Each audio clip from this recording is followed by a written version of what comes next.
YouTube practice set जिसको हम YPS बोलते हैं, 5वां वीडियो है। इससे पहले के 4 वीडियो आप देख चुके हैं और मेरी सलाह हर बार यही रहती है कि ये वीडियो देखने से पहले एप्लीकेशन के ऊपर जो आपके लिए 199 का कोर्स है उसमें आप मॉक टेस्ट को पहले अटेम्प्ट कर दीजिए। उसके बाद अगर यहाँ पर आते हो तो आपके कौन से क्वेश्चन में डाउट रहती है, कंसेप्ट क्लियर करने के लिए ये वीडियो आपकी बहुत ज़्यादा हेल्पफुल रहेंगे।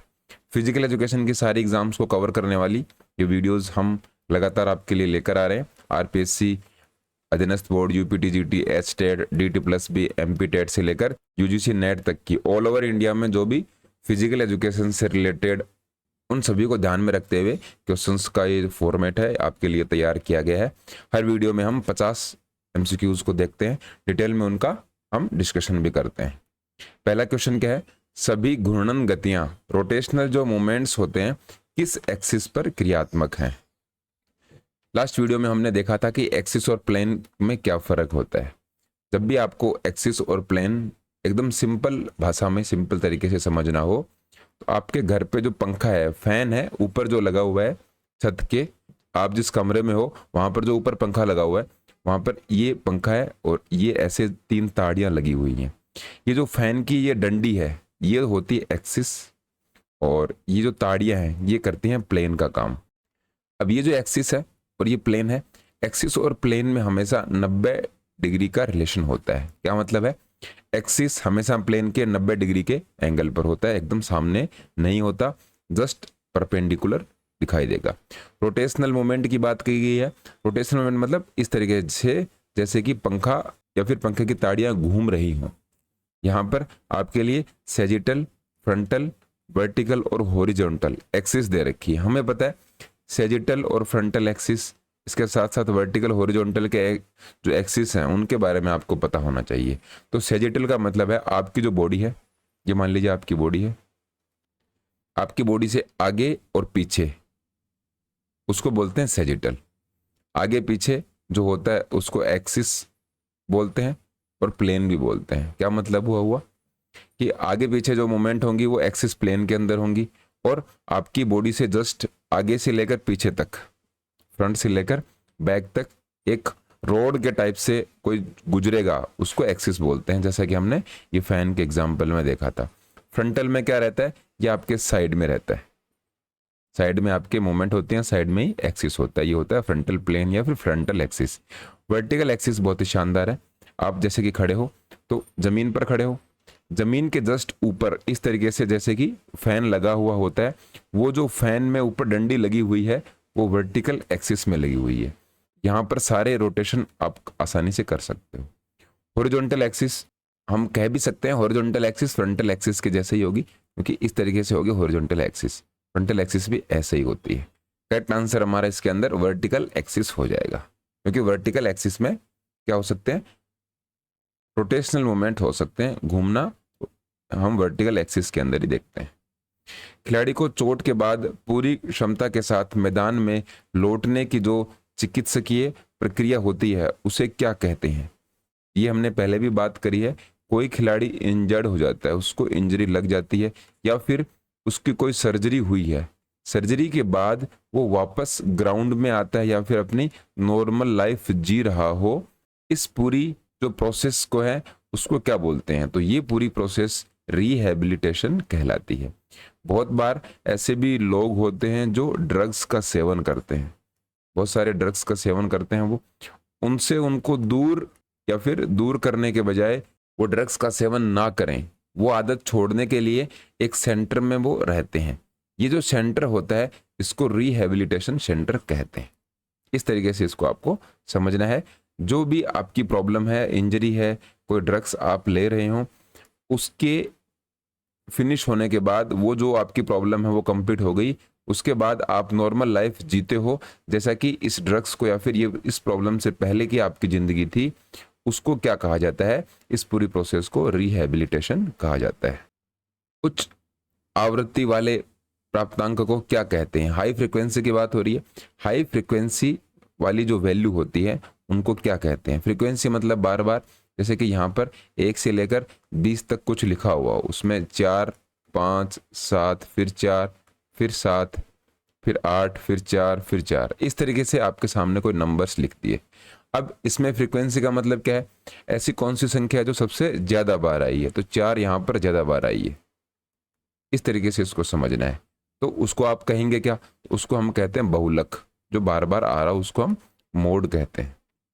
नेक्स्ट है, अगर किसी प्राप्तांक की आवृत्ति 6 हो तो आवृत्ति तालिका में टेली मार्क कैसे दर्शाएंगे। जैसे कि यहाँ पर 4 है, वो 6 बार आया हुआ हो, तो 6 बार आएगा तो हम ऐसे लिखेंगे, जैसे कि मान लीजिए पहले 4 है, यहाँ पर 5 है और 7 नंबर है और 8 नंबर है, इस तरीके से ये नंबर दे रखे हैं यहाँ पर, इतने ही नंबर है।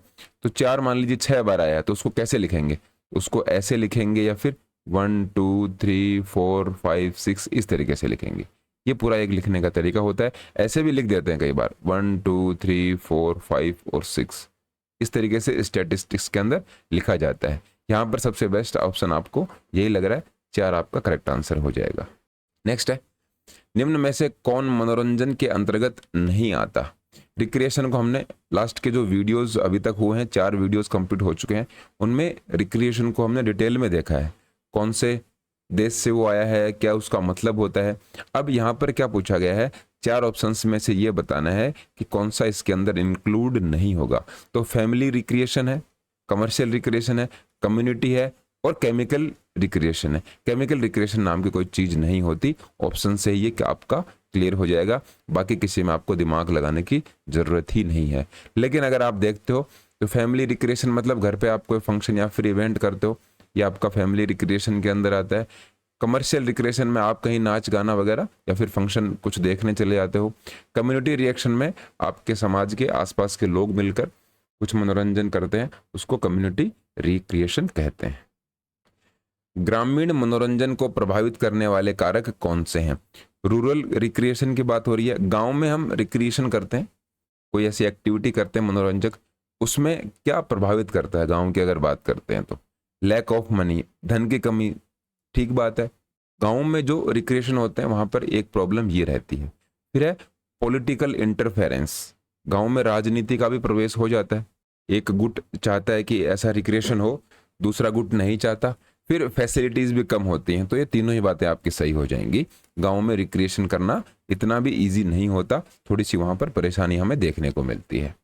नेक्स्ट है, निम्न में से पुलअप्स से क्या विकसित होता है। Which of the following developed by doing pullups. Pullups क्या होती है, बहुत ही सिंपल सी एक्सरसाइज होती है। इस तरीके से ये ऊपर एक बार लगी हुई होती है, एक हाथ आपका यहाँ पर है, दूसरा यहाँ पर है, और फिर इस हाथ से आप अपनी बॉडी को ऊपर की तरफ लेकर जाते हो और नीचे की तरफ लेकर आते हो, उसको बोलते हैं पुलअप्स। एक्चुअल में तो आप अपनी बॉडी को ऊपर ही लेकर जाते हो, बॉडी नीचे तो अपने आप ही आती है जब आप उसमें थोड़ा सा फोर्स कम कर देते हो, उनको पुलअप्स कहा जाता है। तो पुलअप से क्या डेवलप होगा, तो सिंपल सी बातें हैं, एब्डोमिनल स्ट्रेंथ डेवलप नहीं होगी, पहला ऑप्शन जो है वो कट जाएगा, क्योंकि आप पेट को इतना इसमें ताकत नहीं दे रहे हो। लेग स्ट्रेंथ भी डेवलप नहीं होगी, आर्म स्ट्रेंथ डेवलप जरूर होगी, पंजों की ताकत भी डेवलप नहीं होगी। बहुत ही सिंपल सा क्वेश्चन है। अगर आपको पुलअप्स के बारे में पता है कि पुलअप्स एक्सरसाइज कौन सी होती हैं, तो इसका आंसर आप आसानी से दे सकते हो। शरीर की ऊंचाई मापने वाले यंत्र को क्या कहते हैं। उस इंस्ट्रूमेंट का, उस अपरेटस का नाम बताना है जो आपकी हाइट को मेजर करता है, बॉडी हाइट को वो नापता है। तो स्टेथोस्कोप तो डॉक्टर्स के पास होता है जो गले में रखते हैं, उससे हाइट का मेजरमेंट नहीं होता। वेइंग स्केल से वजन नापते हैं। स्टेडियोमीटर से आपका जो हाइट है वो नापी जाती है। कॉलन तो आपके बॉडी के अंदर होता है, कॉलन आपके इंटेस्टाइन का एक टाइप है, टाइप नहीं कह सकते, एक पार्ट आप कह सकते हो। कॉलन एक पार्ट है आपका इंटेस्टाइन का। अच्छे लचीलेपन के लिए शरीर का कौन सा भाग इसके अनुरूप होना चाहिए। अच्छी फ्लेक्सिबिलिटी की बात हो रही है, गुड फ्लेक्सिबिलिटी के लिए आपके बॉडी का कौन सा पार्ट है वो अच्छा होना चाहिए या फिर वो फ्लेक्सिबल होना चाहिए। तो हमें पता है फ्लेक्सिबिलिटी का मतलब है जॉइंट्स ऑफ मूवमेंट। क्या मतलब हुआ, दूसरे शब्दों में समझिए इसको, ROM, range of motion of joints. Joints of movements को आप भूल जाइए एक बार। जब भी आप फ्लेक्सिबिलिटी की बात करते हो तो ये आपको ध्यान में रखना है, रेंज ऑफ मूवमेंट। रेंज का मतलब कितनी दूर तक ऑफ मूवमेंट मतलब आप कितनी दूर तक कोई मूवमेंट कर पाते हो। कितनी दूर तक कोई मूवमेंट करने का मतलब है, बहुत सारे लोग ऐसे हैं जो अपने दोनों पाँव हैं उनको इस तरीके से 180 डिग्री पर सीधा कर लेते हैं।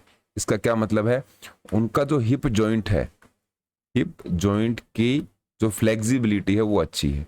जहां कहीं भी फ्लेक्सिबिलिटी की बात होती है, आप अपने शरीर को मोड़ते हो, उसको थोड़ा सा बेंड करते हो, फ्लेक्सिबल करते हो, हर एक पॉइंट पर आपके जो जॉइंट्स हैं, आपके जो जोड़ हैं वही काम करेंगे, वहीं से मूवमेंट होती है, बाकी कहीं से मूवमेंट नहीं हो सकती।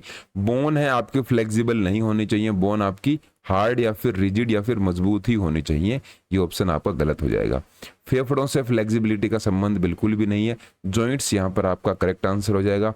हार्ट फ्लेक्सिबल होता है, इस तरीके की बातें हम कम सुनते हैं। हार्ट की फ्लेक्सिबिलिटी से संबंध सीधे तौर पर नहीं होता, तो जॉइंट्स आपके सही हो जाएंगे, क्योंकि आप कितना फ्लेक्सिबल हो ये आपके जॉइंट्स पर डिपेंड करता है।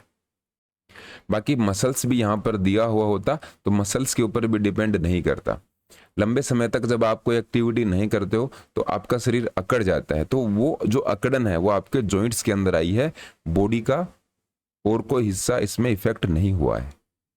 शरीर का संतुलन बनाए रखने के लिए केंद्रीय गुरुत्वाकर्षण बिंदु कहाँ होना चाहिए, सेंट्रल ग्रेविटेशनल पॉइंट या फिर सेंटर ऑफ ग्रेविटी आपकी बॉडी का कहाँ होना चाहिए अपनी बॉडी को बैलेंस मेंटेन करने के लिए। लास्ट वीडियो में हमने सेंटर ऑफ ग्रेविटी के बारे में समझा था, मेल और फीमेल का। फीमेल का सेंटर ऑफ ग्रेविटी लोअर होता है मैन से। इसका क्या मतलब है, फीमेल की जो बॉडी है वो ज़्यादा स्टेबल या फिर उनकी बॉडी का बैलेंस ज़्यादा अच्छा होता है। तो सेंटर ऑफ ग्रेविटी कैसी होनी चाहिए जिससे कि आपकी बॉडी का बैलेंस मेंटेन रहे, तो आपकी ये डाउन कंडीशन के अंदर ही होनी चाहिए।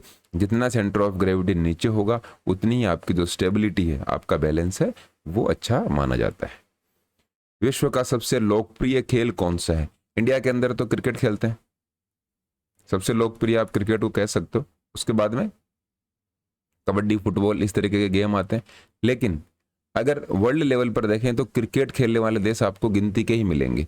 जब भी वर्ल्ड कप होता है तो बहुत ही कम देश पार्टिसिपेट करते हैं, 10, 12 या फिर कई बार 14 देश पार्टिसिपेट कर लेंगे, 16 देश पार्टिसिपेट कर लेंगे मैक्सिमम। इतनी ज़्यादा कंट्रीज क्रिकेट नहीं खेलती। हमारे देश में ज़रूर पॉपुलर है, लेकिन यहाँ पर पूछा गया वर्ल्ड के अंदर, वर्ल्ड के अंदर सबसे जो पॉपुलर गेम है वो है फुटबॉल। फुटबॉल सबसे ज़्यादा देश खेलते हैं। फुटबॉल का जब वर्ल्ड कप होता है तो उसमें सबसे ज़्यादा भीड़ आपको देखने को मिलती है। नेक्स्ट है, भारत में राष्ट्रीय खेल दिवस कब से मनाया जाता है? ये हमें पता है कि नेशनल स्पोर्ट्स डे हम मनाते हैं 29 अगस्त को। 29 अगस्त को हम नेशनल स्पोर्ट्स डे या फिर राष्ट्रीय खेल दिवस मनाते हैं। ये कब से स्टार्ट हुआ था? 2010, 11, 12 या 13? करेक्ट आंसर हो जाएगा 29 अगस्त 2012, 2012। 2012 को आपको ध्यान में रखना है। 2012 से हम नेशनल स्पोर्ट्स डे 29 अगस्त को मनाते हैं। 29 अगस्त को क्या है, मेजर ध्यानचंद या फिर हॉकी के जादूगर है मेजर ध्यानचंद, उनका जन्म दिवस है। श्वास लेते समय फेफड़ों के अंदर का दबाव कैसे होता है? जब हम इनहेल करते हैं, जब हम सांस लेते हैं तो जो प्रेशर है आपके लंग्स के अंदर, आपके फेफड़ों के अंदर, वो कैसा होता है? कम होता है या ज़्यादा होगा? तो सिंपल सी बात है, जब आप सांस लेते हो तो आपके फेफड़ों के अंदर जो प्रेशर है वो कम हो जाएगा, जिससे कि आपके फेफड़ों के अंदर मैक्सिमम हवा अंदर आ जाए। यहाँ पर करेक्ट आंसर आपका है वो घट जाता है, प्रेशर आपके फेफड़ों में घट जाएगा जिससे कि सांस अंदर आए, और उसके बाद में फिर गैसेज का एक्सचेंज स्टार्ट हो जाता है। ऑक्सीजन आपकी बॉडी रख लेती है और कार्बन डाइऑक्साइड और बाकी गैसेज को बाहर रिलीज कर दिया जाता है। मांसपेशियां मानव शरीर को क्या प्रदान करती हैं? तो हमने लास्ट वीडियो में तो पढ़ा था बोन क्या प्रदान करती हैं। तो हड्डियां तो आपके प्रोटेक्शन का काम करती हैं, और लंबी हड्डियां हैं वो लीवर के जैसे आपकी बॉडी में काम करेंगी। अब ह्यूमन बॉडी में मसल्स हैं वो क्या प्रोवाइड करेंगी? तो थकान तो एक नेगेटिव टाइप का कंपोनेंट हो गया। प्रोटीन प्रोवाइड करने का काम मसल्स का नहीं होता। मसल्स में जब कोई प्रॉब्लम आ जाती है, उनमें जब ब्रेक डाउन हो जाता है, मसल्स थक जाते हैं, उनको ठीक करने का काम प्रोटीन्स का जरूर होता है। शेप इसके अंदर आपका करेक्ट आंसर हो जाएगा। जैसी आपकी मसल्स हैं वैसी आपकी शेप बन जाती है। बहुत बार आपने देखा होगा कि बहुत ही एक लीन बॉडी लेकर एक पर्सन है, बहुत ही कमजोर और दुबला सा इंसान है, वो जिम ज्वाइन कर लेता है या फिर एक्सरसाइज स्टार्ट कर देता है। अब कुछ दिनों बाद 1-1.5 साल बाद में उसकी बॉडी बहुत ही शानदार बन जाती है।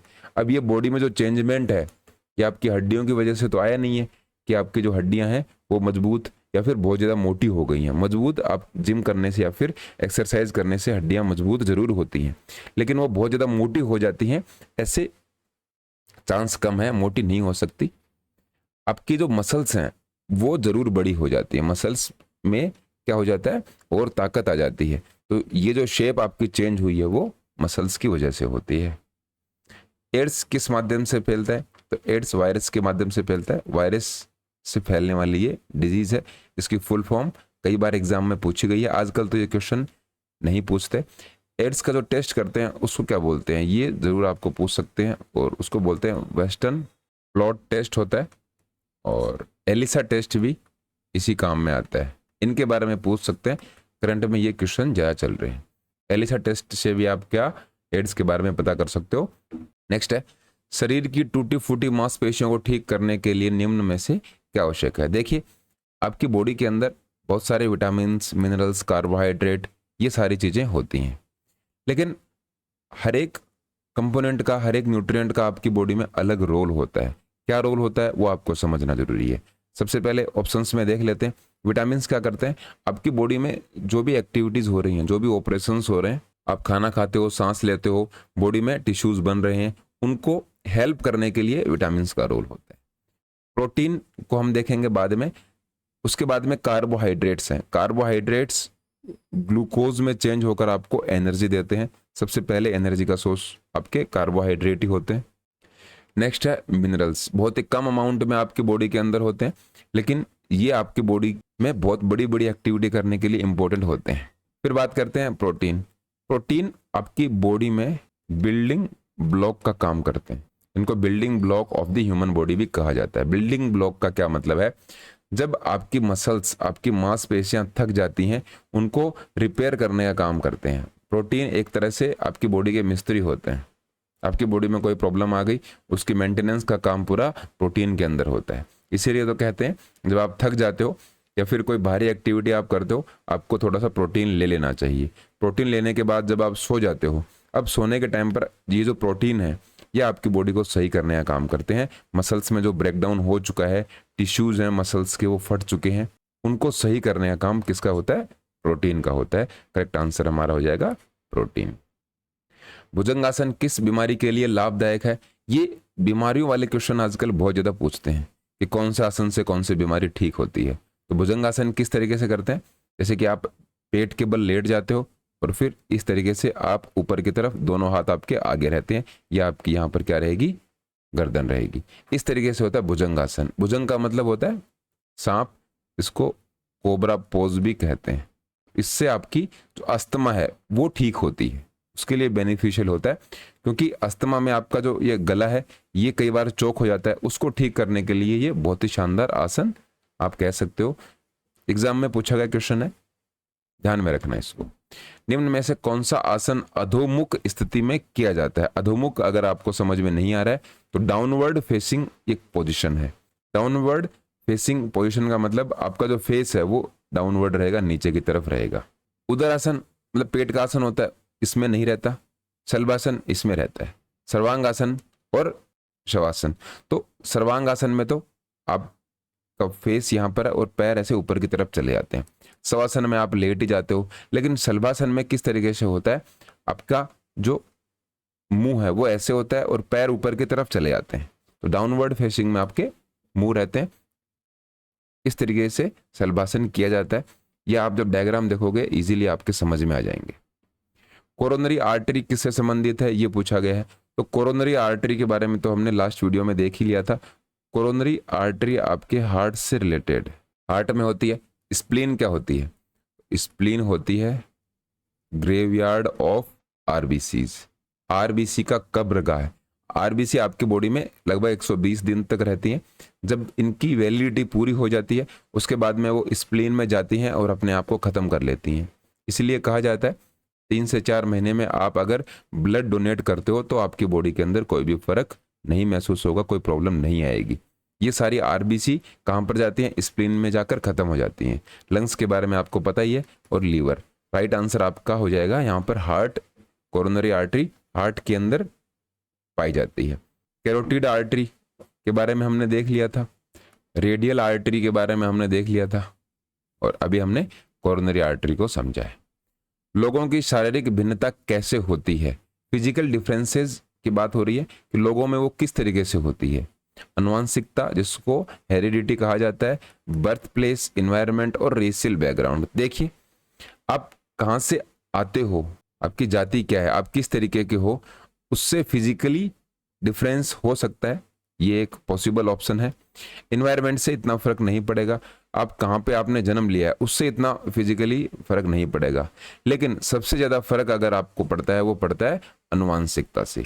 हेरिडिटी सबसे ज्यादा इंपॉर्टेंट रोल प्ले करती है शारीरिक भिन्नता में। कुछ लोग मोटे होते हैं, पतले होते हैं, लंबे होते हैं, किसी की हाइट कम होती है। इन सभी का जो पहला रीजन है वो होता है अनुवांशिकता या फिर हेरिडिटी। हृदय के दाएं आलिंद से रक्त कहाँ जाता है, राइट ऑरिकल से कहाँ जाता है, तो ये तो आपको पता है। अगर हम इस तरीके से हार्ट को बना दें, अगर हम देखें तो ये 4 चैम्बर होते हैं, ये लेफ्ट साइड है और ये राइट साइड है। ये है ऑरिकल, ये वेंट्रिकल, ये ऑरिकल और ये वेंट्रिकल। इस साइड वाले पोर्शन को लेफ्ट ऑरिकल और लेफ्ट वेंट्रिकल कहेंगे, यहाँ पर राइट ऑरिकल और राइट वेंट्रिकल इनको कहेंगे। ये हिंदी में नाम अगर इनके देखें तो ऑरिकल को आलिंद कहते हैं, इसको निलय कहते हैं। यहाँ पर आलिंद और यहाँ पर ये निलय। हमसे पूछा गया है कि राइट ऑरिकल, दाएं आलिंद से रक्त कहाँ जाता है। दाएं आलिंद का मतलब है ये, दाएं आलिंद से दाएं निलय में जाएगा, सिंपल सी बात है। राइट आंसर आपका हो जाएगा राइट वेंट्रिकल। ऑप्शन में जो नाम दे रखे हैं उनको अगर आप समझना चाहो, वेन इम्प्योर ब्लड को आपकी कहाँ से लेकर आती है, बॉडी से लेकर हार्ट के अंदर आती है। पल्मोनरी, जहां कहीं भी आपको नाम दिख जाए तो ये उल्टा काम करेंगी।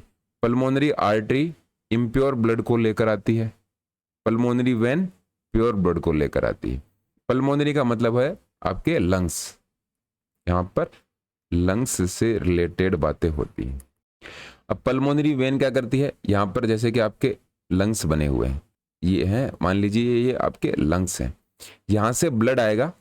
ब्लड आने का मतलब है कि यहाँ पर जब ब्लड होता है तो उसको ऑक्सीजन मिलती है, ऑक्सीजन मिलकर ये यहाँ पर आपके लेफ्ट ओरिकल में आता है। लेफ्ट ओरिकल में जब आता है तो ये तो ब्लड कौन सा है, प्योर ब्लड है, लेकिन इसको लेने वाली जो आर्टरी या फिर जो ब्लड वेसल होती है उसको क्या बोलते हैं, पल्मोनरी वेन कहा जाता है। वेन है, इम्प्योर ब्लड लेकर आती है, लेकिन पल्मोनरी वेन आ गई तो प्योर ब्लड लेकर आएगी। अब पल्मोनरी आर्टरी है तो राइट जो वेंट्रिकल है यहां से निकलकर जब आपकी जो ये ब्लड वेसल है ये लंग्स के अंदर पहुंचती है तो वेंट्रिकल से ये निकलेगी, ये आपके इम्प्योर ब्लड को लेकर आती है, लेकिन इसका नाम क्या है, पल्मोनरी आर्टरी। इस तरीके से इसको समझना है। ये बहुत ही शॉर्ट में मैंने आपको बताया है, डिटेल में ये जो ब्लड सर्कुलेशन हमारा टॉपिक है उसमें बहुत अच्छे तरीके से बता रखा है। जीवित प्राणियों की संरचना और कार्यविधि को क्या कहा जाता है। अब हमसे पूछा गया कि संरचना और कार्यविधि दोनों, स्ट्रक्चर की अगर बात करते तो एनाटॉमी आपका करेक्ट आंसर हो जाता, लेकिन फंक्शन के बारे में बात की गई है, कार्यविधि के बारे में बात की गई है, तो ये कार्यविधि आप फिजियोलॉजी के अंदर पढ़ते हो। फिजियोलॉजी हमारा करेक्ट आंसर हो जाएगा। हम स्ट्रक्चर मतलब आपकी बॉडी में कौन सा पार्ट कहां पर है ये पूरा हम एनाटॉमी के अंदर पढ़ते हैं। फिजियोलॉजी के अंदर हम उनके फंक्शंस के बारे में स्टडी करते हैं, हम उनके बारे में समझते हैं। ह्यूमन एनाटॉमी यही है, इंसान की एनाटॉमी, और साइकोलॉजी तो बिहेवियर का हम स्टडी करते हैं, ये तो एक अलग ब्रांच हो जाती है। पुरुषों के कबड्डी खेल में समय सीमा क्या होती है। अभी अगर ड्यूरेशन की बात करें तो मॉडर्न टाइम में 20-20 मिनट का टाइम होता है, 5 मिनट का इसके अंदर ब्रेक होता है, टोटल 40 मिनट का प्लेइंग, और अगर ये दोनों जोड़ दें तो टोटल हो गया आपका 45 मिनट्स। इसमें ऐड कर दिया गया है रेस्टिंग का टाइम भी। निम्न में से कौन सा विषम है, ओड वन आपको आउट करना है। 4 ऑप्शंस है, इनमें से अलग कौन सा है। तो आपने 2 बातें देखी होंगी, एक तो होती है वेक्टर क्वांटिटी, एक होती है स्केलर क्वांटिटी। इन चारों को देखकर एक ही तरीके से इनको आप अलग कर सकते हो कि इनमें वेक्टर क्वांटिटी कौन सी है और स्केलर क्वांटिटी कौन सी है। मतलब अदिश राशि और सदिश राशि। अदिश राशि मतलब दिशा वगैरह नहीं होती, सदिश राशि की कोई ना कोई दिशा होती है। स्पीड, मास और टाइम, ये तीनों स्केलर क्वांटिटीज हैं, ये अदिश राशियां हैं। इनकी कोई भी दिशा नहीं होती, लेकिन फोर्स की कोई दिशा होती है। तो फोर्स इन चार ऑप्शंस में से अलग हो जाएगा। किसी दिशा में फोर्स लगाया जाता है, कोई ना कोई डायरेक्शन होती है, बिना डायरेक्शन के फोर्स को आप नहीं बता सकते। शारीरिक शिक्षा की एक गलत धारणा क्या है? फिजिकल एजुकेशन के बारे में मिसकंसेप्शन है, गलत धारणाएं बहुत सारी हैं, उनमें से एक गलत धारणा यहाँ पर ऑप्शन में दे रखी है। कौन सी हो सकती है? यह शारीरिक विकास से संबंधित है। ये गलत धारणा नहीं है, बिल्कुल ठीक बात है। व्यायाम ही शारीरिक शिक्षा है, ये तो बहुत ही गलत बात है। ये हमने बात पहले वीडियो में करी भी थी, मैंने आपको एक किस्सा भी बताया था 12th क्लास में, जब हम क्लास लेने जा रहे थे तो बच्चों ने कहा सर आप फिजिकल एजुकेशन क्यों नहीं पढ़ा रहे? तो मैंने कहा फिजिकल एजुकेशन नहीं पढ़ा रहे, तो बोला सर फिजिकल एजुकेशन में तो एक्सरसाइज होती है, आप हमें एक्सरसाइज क्यों नहीं करवाते? तो बच्चों को थोड़ा सा समझने में टाइम लगा। तो ये आपका एक मिसकंसेप्शन है कि फिजिकल एजुकेशन का मतलब एक्सरसाइज ही है। फिजिकल एजुकेशन के अंदर बहुत सारी बातें हैं। कोई बोले कि फिजिकल एजुकेशन के अंदर स्पोर्ट्स हैं और स्पोर्ट्स के रूल्स हैं, सारे गेम के रूल आप पढ़ लो, फिजिकल एजुकेशन आपके समझ में आ जाएगी। ये भी बहुत छोटी सी बात है, बहुत ही छोटा पार्ट ही हमारे। अगर हम गेम्स के रूल्स वगैरह के बारे में बात करें तो ये जानकारी आपको देनी चाहिए। कोई भी आपसे पूछे तो फटाफट उनको ये जानकारी दे दो और वहां से निकल जाओ, क्योंकि ये बताने का काम हमारा ही है। लोग समझते नहीं है इन सब चीज़ों को, मिसकंसेप्शन बहुत ज़्यादा मार्केट में फैले हुए हैं। जब भी आपको ये मौका मिले तो पूरा सिलेबस है उनको बताया करो कि ये बातें हैं, धीरे धीरे अवेयरनेस आएगी और लोग बाग इन सभी बातों को समझेंगे। मिसकंसेप्शन दूर करना ये हमारी जिम्मेदारी है। शारीरिक शिक्षा का संबंध किससे है? फिजिकल एजुकेशन किससे रिलेटेड है? Health education, science education, adult education, education for all. तो ये आंसर सबसे सही लग रहा है, हेल्थ एजुकेशन, क्योंकि हम देखते भी हैं हेल्थ एंड फिजिकल एजुकेशन की बुक चलती हैं, तो फिजिकल एजुकेशन का नाम हेल्थ एजुकेशन के साथ आता है। कोई फिजिकल एजुकेशन अगर पढ़ रहा हो तो उसको अच्छा खासा नॉलेज हेल्थ एजुकेशन का भी हो जाता है। काइफोसिस के बारे में पूछा गया कि काइफोसिस को क्या कहा जाता है। तो काइफोसिस को कहते क्या है वो तो हम बाद में देखेंगे, पहले ये देख लेते हैं कि काइफोसिस होती क्या है। तो ये आपकी रीढ़ की हड्डी है, थोड़ा और अच्छे तरीके से बनाए तो ऐसे बनाए जाते हैं इसको। अब यहाँ पर कुछ हड्डियाँ होती हैं, उनको सर्वाइकल बोन कहा जाता है। यहाँ पर कुछ हड्डियाँ होती हैं वो थोरेसिक बोन है। आपके कमर की जो हड्डियाँ हैं वो हैं लंबर, फिर है सैक्रल और लास्ट में है कॉक्सिक्स। इनका सीक्वेंस है CTLSC। ये क्या है? आपकी रीढ़ की हड्डियां हैं, मतलब स्पाइनल कॉर्ड है। स्पाइनल कॉर्ड भी आप इसको कह सकते हो और रीढ़ की हड्डियां भी इनको आप कह सकते हो, बैकबोन कह सकते हो। अब यहाँ पर क्या होता है, ऊपर जो सर्वाइकल में कोई प्रॉब्लम हो जाती है, बहुत सारे लोग जो बैठते हैं उनका तरीका सही नहीं रहता, तो उनको कोई सर्वाइकल की प्रॉब्लम हो जाती है। फिर कुछ लोग जिनका पोस्चर सही नहीं है उनको थोरेसिक में एक प्रॉब्लम होती है। तो थोरेसिक में टोटल 12 हड्डियां देखने को मिलती हैं, 12 बोन्स होती हैं। इनको वर्टिब्री कहा जाता है और इसको वर्टिब्रा कॉलम भी कहते हैं, कई नाम है स्पाइनल कॉर्ड के। अब ये जो 12 हड्डियां हैं ये पीछे की तरफ थोड़ी सी और निकल जाएंगी, आपकी कमर इस तरीके से गोल हो जाएगी।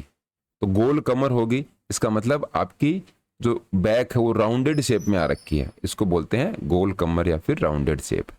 कमर एक और अगर झुक जाती है तो झुक जाएगी, उसको बोलेंगे स्कोलियोसिस। और कमर पीछे की तरफ झुक जाती है, पीछे की तरफ झुकने का मतलब है जैसे कि ये आपकी लंबर है, ये आगे की तरफ आ जाती है और ये पीछे की तरफ भी चली जाती है, इसको कहा जाता है लॉर्डोसिस। ये लंबर की प्रॉब्लम है। नेक्स्ट है मेरुदंड के एक तरफ झुकाव, ये हमने देख लिया, स्कोलियोसिस बोलते हैं इसको।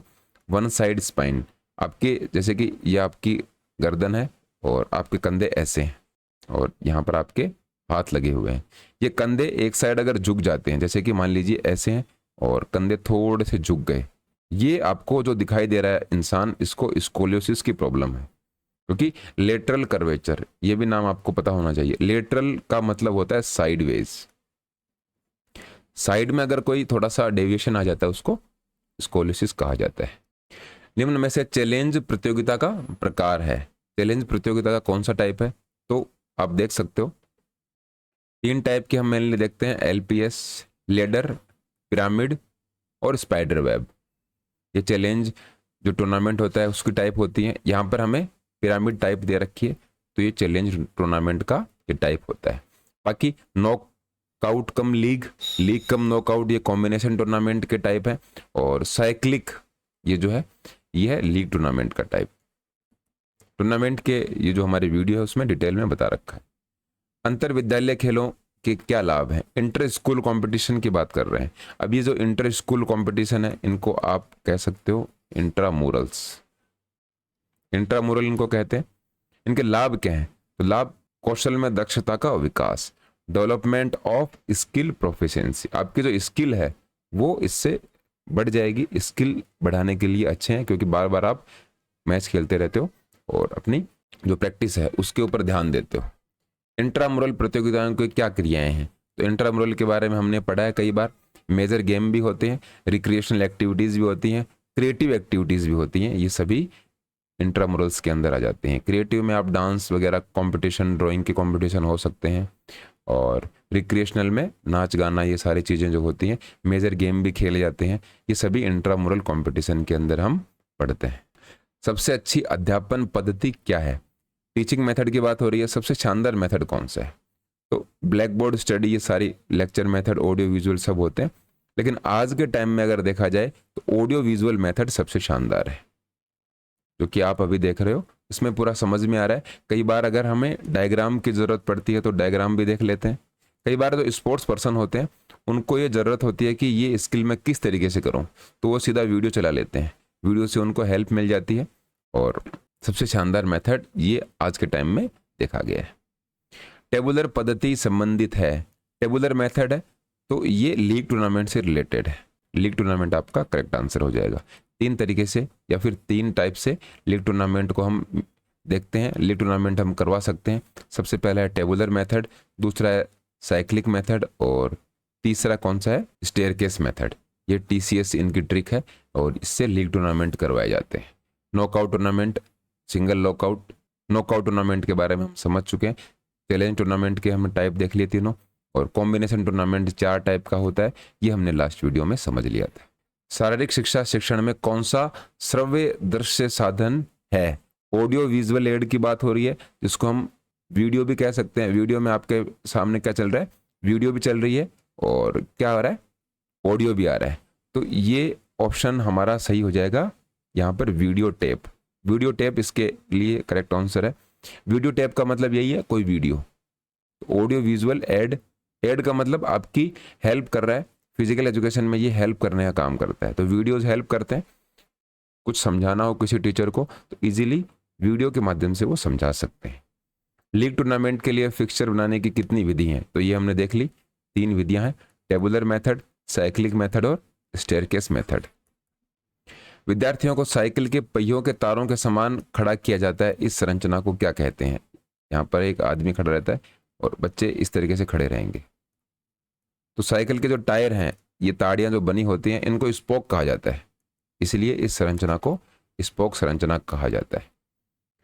फ्री फॉर्मेशन में तो ऐसे ही खड़े रहते हैं, उनमें कोई ध्यान नहीं रखा जाता। फाइल फॉर्मेशन में ये ध्यान रखा जाता है। फाइल फॉर्मेशन में 3-3 की फाइल बन सकती है, ये सबसे बेस्ट होती है। और यू फॉर्मेशन में इस तरीके से खड़े रहेंगे। तो ये अलग अलग खड़े होने के तरीके हैं।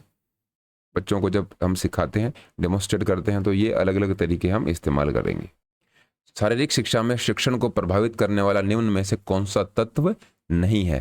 फिजिकल एजुकेशन के अंदर ऐसा कौन सा फैक्टर है जो टीचिंग को इफेक्ट नहीं करता? तो नहीं करने का मतलब हम देख लेते हैं। Subject content, availability of facilities, decision making ability और सेफ्टी इक्विपमेंट। तो देखिए 4 ऑप्शन में सबसे पहले विषय वस्तु तो सबसे इंपॉर्टेंट है। फिजिकल एजुकेशन में आप क्या पढ़ा रहे हो ये सबसे इंपॉर्टेंट है। कंटेंट आपका सबसे जरूरी है। फिर है सुविधाओं की उपलब्धता, आपके पास कौन कौन सी सुविधाएं हैं उनके बारे में भी आपके पास पूरी फैसिलिटीज होनी चाहिए। सेफ्टी इक्विपमेंट भी होने चाहिए। लेकिन डिसीजन मेकिंग कैपेसिटी का इतना बड़ा रोल है नहीं। डिसीजन लेने का कहाँ या फिर डिसीजन लेने की कहाँ ज़रूरत पड़ जाती है? फिजिकल एजुकेशन में आपको पढ़ाना है तो तीनों सही हो जाएंगे, इसकी ज़रूरत हमें नहीं पड़ती। एक ऑफिशियल है, उसका मुख्य कर्तव्य क्या होना चाहिए? जैसे कि ऑफिशियल में आपके अंपायर हैं, और अगर अंपायर नहीं तो हम रेफरी का नाम ले सकते हैं। रेफरी हैं, क्या काम होता है इनका? मेन ड्यूटी क्या है इनकी? डिसीजन देना, एडवाइस देना, रिपोर्ट देना। तो एडवाइस और रिपोर्ट देने का काम इनका नहीं होता। इनका काम है निर्णय देना।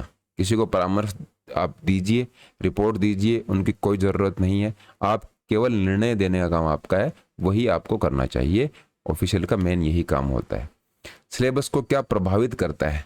पर्सनल फैक्टर, इन्वायरमेंटल फैक्टर, इन दोनों में से आपके दोनों ही ये प्रभावित करेंगे। सिलेबस में पर्सनल फैक्टर भी काम में आते हैं और इन्वायरमेंटल फैक्टर है, उनसे भी आपका इफेक्ट पड़ सकता है, क्योंकि ये सिलेबस इसी तरीके से बनाया जाता है कि कौन उसको पढ़ रहा है, उसको ध्यान में रखा जाता है और कहाँ पर इसको पढ़ाया जा रहा है। इसलिए ये दोनों ही फैक्टर इंक्लूड किए जाते हैं सिलेबस में। ये काफ़ी इंपॉर्टेंट बात है। आप देखते हो कि एक 10th क्लास का सिलेबस और एक कॉलेज का सिलेबस अलग अलग होता है। तो पर्सनल फैक्टर भी यहाँ पर काम करेंगे, इन्वायरमेंटल फैक्टर तो काम करते ही हैं। कहाँ पर इस सिलेबस को पढ़ा जाएगा, कौन कौन सी जगह है, तो ये दोनों ही सिलेबस बनाते टाइम ध्यान में रखने वाली बातें हैं। फिजिकल एजुकेशन का सिलेबस किस दर्शन पर आधारित होता है? एक ऐसी फिलोसॉफी के बारे में आपसे पूछा गया है कि फिजिकल एजुकेशन का जब आप पाठ्यक्रम बनाते हो, करिकुलम बनाते हो, करिकुलम सिलेबस से अलग होता है।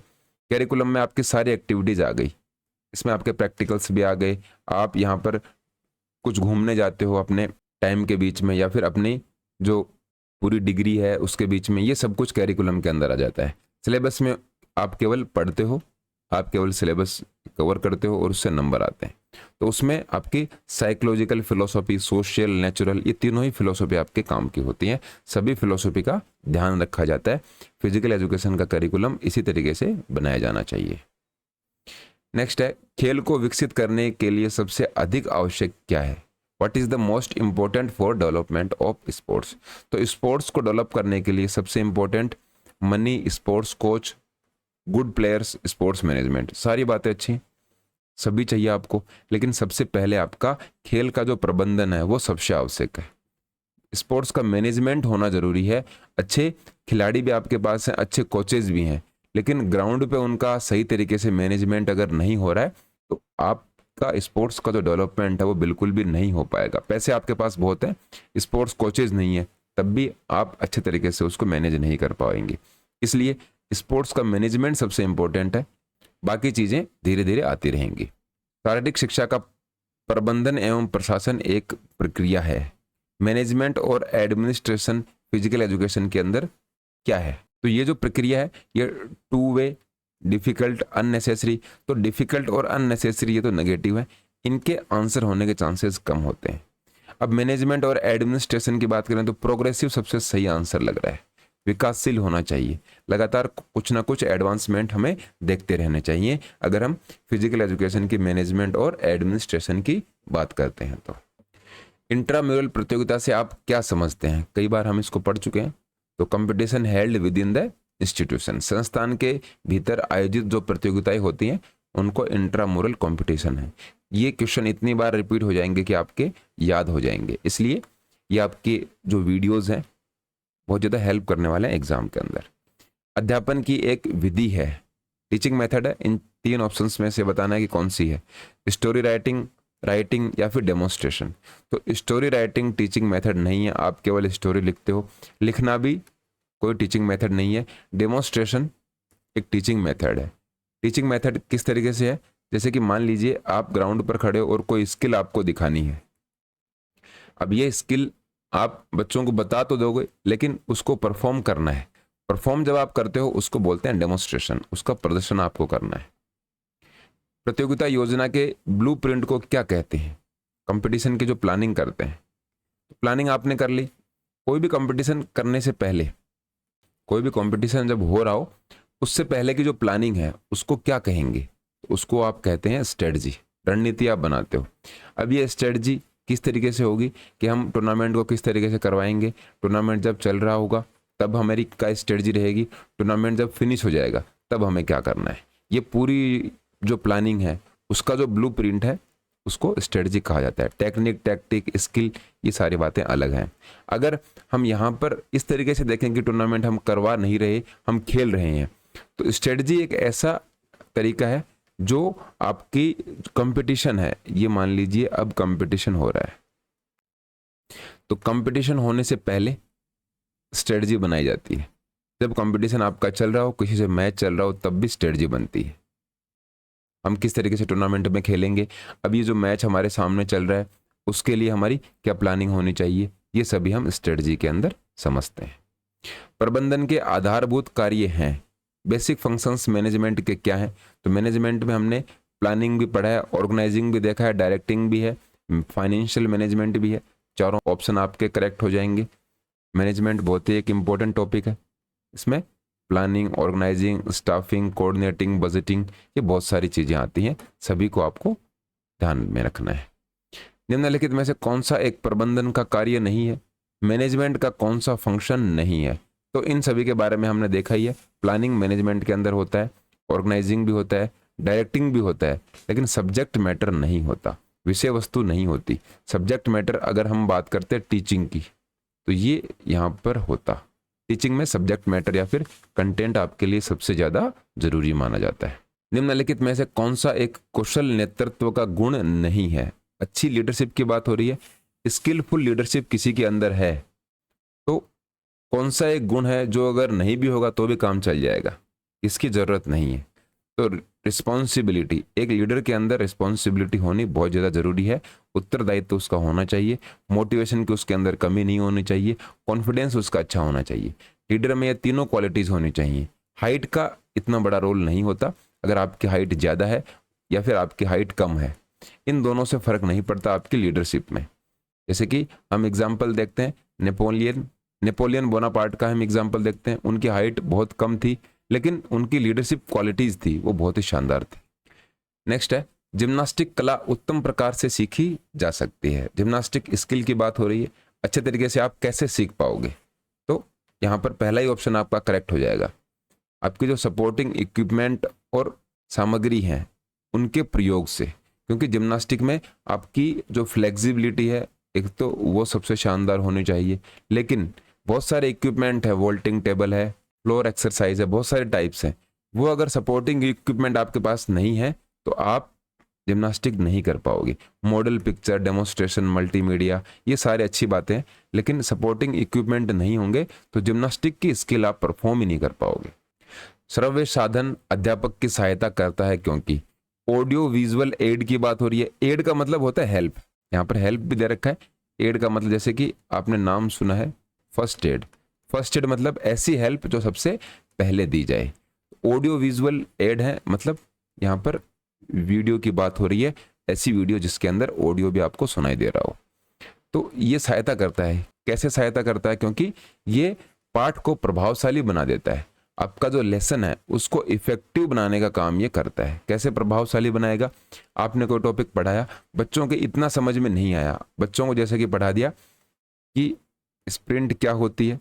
उसेन बोल्ट बहुत ही शानदार दौड़ते हैं, 100 मीटर की रनिंग वो करते हैं, ऐसे वो दौड़ते हैं, स्टार्टिंग उनकी ऐसी होती है, बच्चों के दिमाग में इमेज आ गई। लेकिन आपने ये समझाया, इसके बाद में आपने उसेन बोल्ट की रनिंग का एक वीडियो उनको दिखा दिया, बच्चों के दिमाग में अच्छे तरीके से वो बैठ जाएगा। इससे आपका लेसन क्या हो गया? इफेक्टिव हो गया। इस तरीके से ये काम करता है। तो इस तरीके से ये हमारे 50 MCQs इस वीडियो के कंप्लीट होते हैं। आपको सभी समझ में आए होंगे। आप कमेंट्स में अपना स्कोर ज़रूर बताना कि आपके कितने सही हुए, और आपने जो मॉक टेस्ट दिया है YPS का, जो कि स्पोर्ट्स इंजीनियर एप्लीकेशन पर 199 में दिया गया है, उस मॉक टेस्ट में आपके कितने नंबर आ रहे हैं, इन सभी के स्कोर आप कमेंट्स में ज़रूर बताना, जिससे कि पता लगे कि आप कहाँ पर स्टैंड कर रहे हो। और धीरे धीरे MCQs जब बढ़ते चले जाएंगे तो आपके स्कोर में कितना इंप्रूवमेंट देखने को मिल रहा है। इस वीडियो की PDF आपको स्पोर्ट्स इंजीनियर एप्लीकेशन पर YPS कोर्स में मिल जाएगी। एक और यहाँ पर ध्यान में रखने वाली बात है, आपको स्पोर्ट्स इंजीनियर से जुड़ी हुई कोई भी जो अपडेट है वो चाहिए, तो स्पोर्ट्स इंजीनियर टेलीग्राम चैनल आप जरूर ज्वाइन कर लीजिए। वहाँ पर सारी छोटी बड़ी अपडेट आपको दी जाती हैं। नई वैकेंसीज किस तरीके से आ रही है, कोई स्पोर्ट्स से रिलेटेड या फिर फिजिकल एजुकेशन से संबंधित कोई भी वैकेंसीज कैसे आनी, कैसे फॉर्म अप्लाई करने हैं, बहुत सारी ये बातें होती हैं। उन सभी के बारे में स्पोर्ट्स इंजीनियर टेलीग्राम चैनल आप ज्वाइन कर लीजिए। टेलीग्राम ऐप के ऊपर स्पोर्ट्स इंजीनियर टाइप करोगे तब भी आपको यहाँ पर अपना चैनल मिल जाएगा, या फिर डिस्क्रिप्शन में कमेंट बॉक्स में आपको लिंक भी मिल जाएगा, उस पर क्लिक करके डायरेक्ट आप ज्वाइन कर सकते हो। फिलहाल इस वीडियो में इतना ही। धन्यवाद।